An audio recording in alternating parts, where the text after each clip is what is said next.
Hey, hi. So, welcome to this week's podcast, and thanks everyone for looking out for my podcast. And I really appreciate you guys visiting the website and also listening to this, downloading this podcast whenever you guys get time. So, first of all, thanks everyone for this year who have been going through my weekly post and also through my podcasts. So, I really appreciate that. So let's get into our podcast details. So this is basically I write one weekly newsletter, mostly that is about an articles, books, videos, whatever basically I read, watch, or basically my viewpoints on different topics which revolves around my head during the week. So so mostly I write in a weekly newsletter, and this particular podcast I do an audio version of the same newsletter. So if you're interested to read directly, I'll leave the link in the show notes so you can look at it. So basically my website is sridharkargipati.substack.com. I'll leave it in the show notes for everyone for reference. So we'll talk about multiple topics in this newsletter. What last week's how it was looking for me, uh, and first topic is mental health workers and individuals seeking for the treatment for the mental health. So this week I attended one Zoom session on mental health, which is done for the Indian audiences. We talked only once about mental health in this newsletter, a couple of months back, I guess, but it is a topic which I follow in my weekly readings for sure. So when this webinar came up, I quickly added to my calendar to join in as this is the one which is done by an Indian psychologist and audience are mostly Indians. So we all know that in India, mental health is not taken seriously. If you call someone having a mental health problem seriously, they will say you are mental. That type of joking stuff easily will come up to the people's word. But since last few years, we have seen a change for sure. And my curiosity to join was to hear more from an audience Q&A session. At this time of the year, where almost any part of the world we are in, we are at least 8 or 9 months into the COVID-19. So one thing came out from that particular session is very clear that anxiety, depression, and mood disorders are given a thought, and people are talking openly about their situations and asking for help.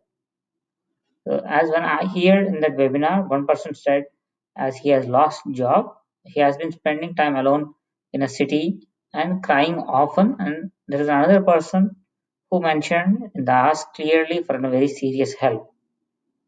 So, and mostly people talked about having anxiety with kids at home a lot, doing work from home, and having some people depression, mood disorders because of doing. There's very less line of difference between work and home nowadays because everyone at home. So it's pretty good to see that people are at least talking about it. At least I urge everyone who needs some help, do reach out, talk to your parents, siblings, friends. Please share to at least one person instead of keeping to yourself. So, as a reminder, I would say anxiety, depression, mood disorders, please give them a thought. If you are having any of these, please give them a thought, talk to someone next to you. So, almost 250 plus joined that 1 hour call. So, it made me search for such a big population of India. How many psychiatrists or physicians can check the mental health problems are readily available in India? It is really shocking that India has 0.75 psychiatrists per 100k population, while the desirable number is anything about 3 psychiatrists per 100k. I would say, government health ministry aside, people should know this number and understand the must need for our country to have a desirable number of doctors available. Forget anyone else coming up and resolving this problem for us. Any family who is planning for kids' education, they must look beyond engineering and MBBS, and we should plan our generation of kids to consider bachelor's and master's in this particular area, which not just our country need and a help, it will be need for every human on this earth. And this pandemic has proven us very clearly how much impact it can do, and it clearly has shown that the world has to be better prepared in next many years coming by to get ready and face any other pandemics. So future generation should be better preparing for this particular one. So I'm going to, so the basically the numbers actually came up from an article. I'm going to leave that link as well in the show note. For me, mental health, I remember normally I look into many of war heroes, their YouTube videos, because they do a very good motivational talking.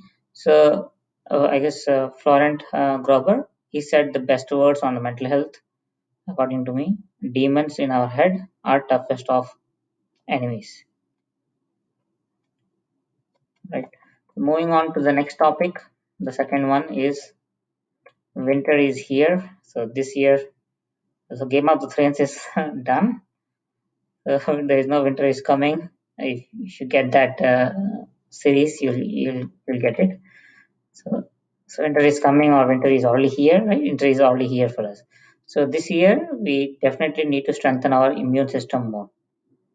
So this year is very important that we all revisit our health basics and know more to improve our immune system than ever. A healthy lifestyle is must in defense of immune system and many basic things which every adult knows but misses very badly, like unhealthy eating habits, sleep deprivation, or not even walking a mere 5k steps. Forget about doing recommended 8,300 or 10,000 steps per day. So treat this the second topic of our newsletter to remind every reader who visit this particular podcast series or even the weekly newsletter to just to remind everyone to get back to some pretty good basics on our basic needs. On food, I must share one of my own newsletter, which not sure because of the way I have named that particular article, it got a lot of clicks or the podcast got downloaded many times. So I named it the title as Hey Baby, Take Care. So basically, okay, I'll not say what was it. If you're new, if you're first time hearing that particular my post or my podcast with the title "Hey Baby, Take Care," I'll leave the link in the show notes so you can have a look at it. So few basic, especially talking about foods. So few basics of the major vitamins in the foods. So normally I do a very once in a year sometimes. So 3 years back, definitely I did a pretty good research because whenever I see that I need to improve certain stuff which is required for my body, I first thing is I look for food. Right, what I have to make a changes to my diet plan so that I can be on a good track on it. So I made details of food which we eat normally and added them to my notes app. So normally most of us will have a note app or something as an app on your phone, right? So every time what I did is like say for I need to eat some certain foods to improve my eyesight. So I made that entire list. Okay, these are the certain foods which you should definitely eat in order to improve your eyesight. So I added them to my notes app. So every time I go to a grocery shopping, I make sure that I'm picking from my saved list every time without a miss. And basically that list actually helps me and so that I can always do a good buying. So I recommend you as well to prepare one such list on your phone, which you access every time you visit for grocery shopping. So you have a routine picking of the healthy foods. Let's talk some basic vitamins which are required for us to improve our immunity, right? So vitamin C is one of is definitely we need to talk about it. Foods which are like citrus fruits, tomatoes, tomato juice, and potatoes are the major contributors of vitamin C. And other good sources include like red and green peppers, kiwi fruit, broccoli, strawberries, sprouts, and cantaloupe. Hmm. Vitamin E, this is found in plant-based oils, nuts, seeds, fruits, and vegetables. So, wheat germ oil, almonds, peanut butter, beet greens, collard greens, spinach, red bell pepper, pumpkin. Mostly you can find vitamin E in these type of foods. Vitamin A, liver, fish, and fortified cereals. The top sources of provitamin A include carrot, broccoli, cantaloupe, and squash. Vitamin D. So the star, I would say. Vitamin D is the only nutrient your body produces when exposed to sunlight. So many of us do not get enough, and the list is very small out there for this guy. Salmon, cod liver oil, egg, yolks, mushrooms, and fortified foods where vitamin D is added as in a supplement like cow's milk, soya milk, pea milk, orange juice, oatmeal. So definitely look for this type of rich foods into your weekly or bi-weekly grocery shopping list. Sleep. So yes, sleep it shows on your body. So you know it better than anyone else. So definitely I recommend sleep well. And if you want to know more information about sleep, this generation definitely needed more. And because this is mostly neglected, knowing it is harming us on the next day morning. It has been neglected. So I do recommend everyone to give a read. Why We Sleep book. I'm going to leave that book in the show notes. And yeah, if you don't have access to this particular book, maybe create one login for the Audible site and get a free version. Normally, it will give you 30 days of free listening for the first 1 month. So you can listen to this particular book on the first day. So this book will give you an in-depth information on this topic and why this generation really needs sleep and its awareness. So talking about immunity, we need to talk about engaging exercise for sure. See, exercise is our basic investment towards mental and the physical health. Let me explain why I'm saying engaging exercise, not just exercise here. Say you are just walking on treadmill or regular pathway known to your senses fully. That will leave open space for mind to overthink about other than exercise while exercising itself. So choose your exercise to make sure you are engaged in it while doing it. Maybe do a high intensity run with 2 minutes interval break, or take a different route for a walk, or hike an uphill which is new to you. So being engaged in it, it will allow your mind to relax and focus only on exercising. So make sure that you are doing exercises in such a way.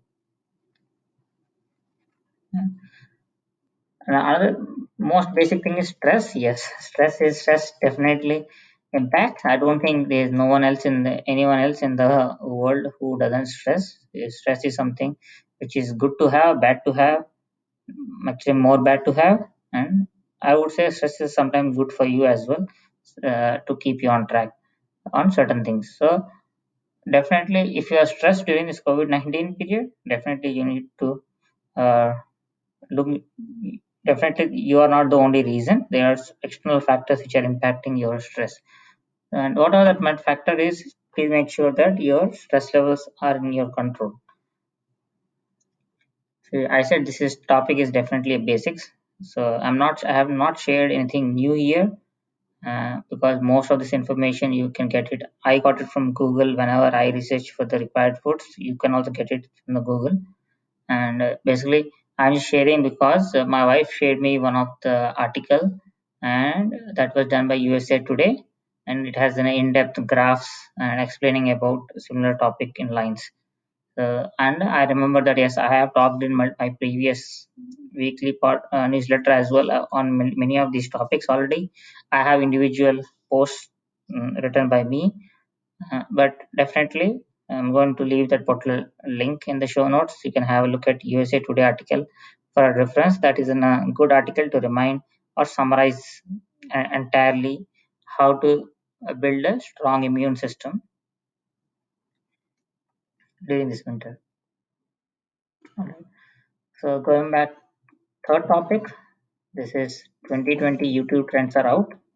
See, end of year Google search and YouTube trends are for sure brings up very great insights into the future.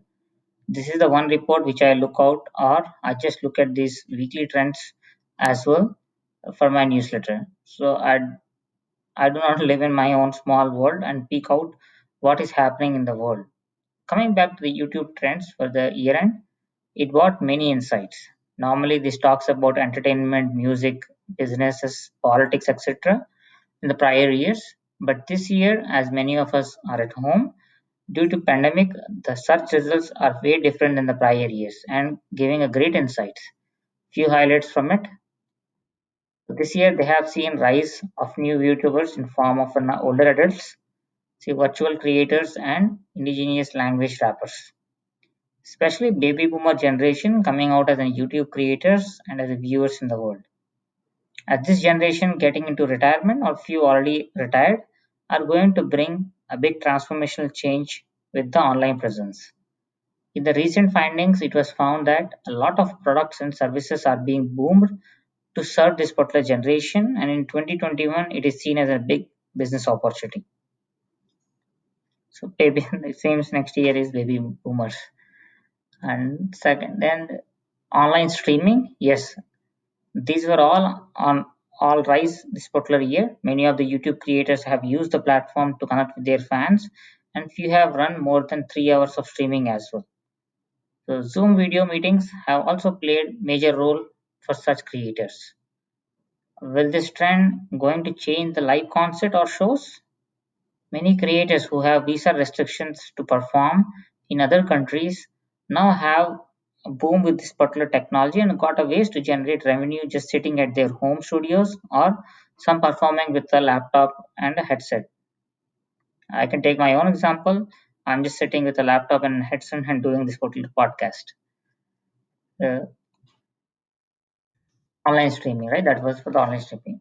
Third is online learning on this one, which is online learning videos are very clicked this particular year. Any videos which are like beginning like tutorials, how to start a garden, learning new technical skills, so etc. So at one end, Udemy has also seen great hikes in tutors and students, but the sale part got in very basic tutorials as well with a price tag there, which is a turn off. YouTube has picked the screen very well as every basic tutorials or in some cases even advanced tutorials are published here for free. Yes, advertisement sucks, but it is free. If you have a game on for a video learning, then your options are abundant here. So you really must spend some great time to get the right person video to kickstart the learning or use the YouTube recommendation. In some cases, it definitely gets you to the right one.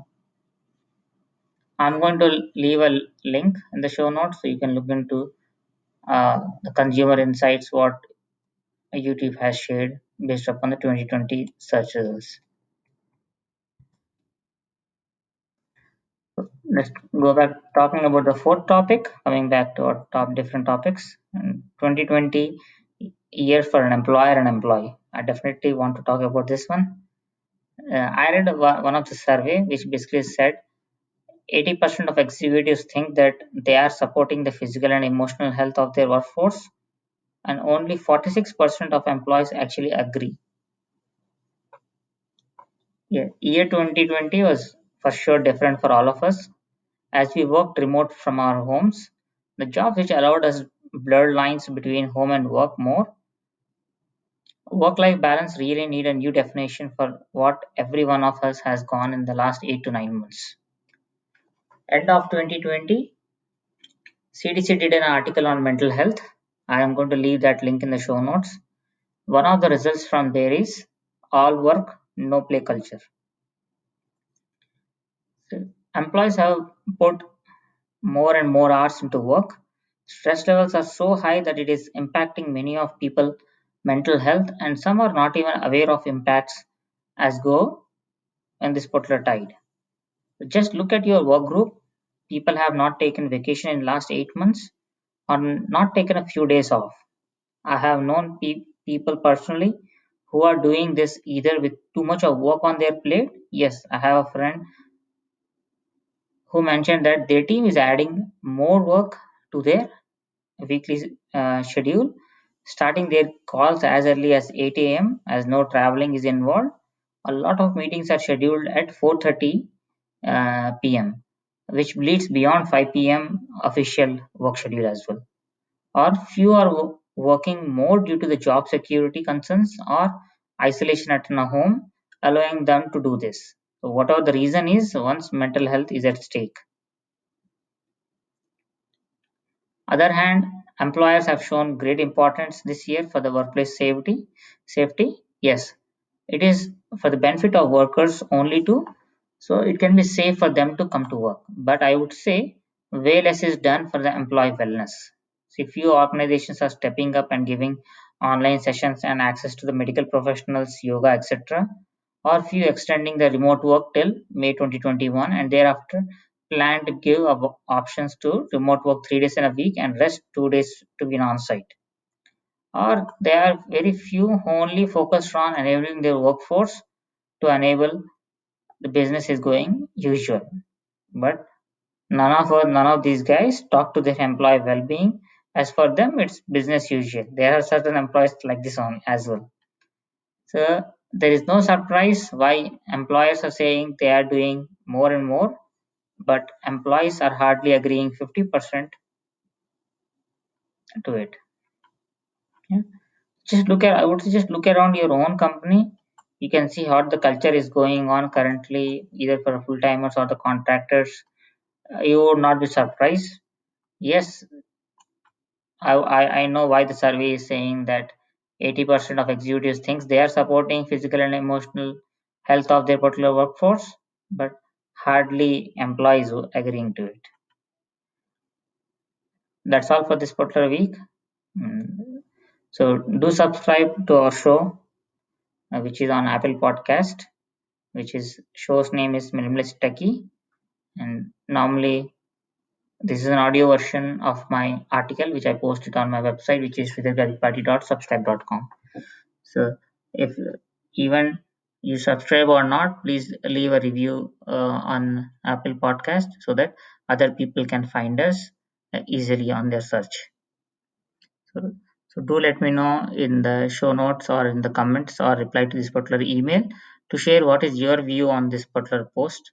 So do share, like, subscribe, whatever these days kids says. Stay connected, share ideas, and spread happiness. Thank you.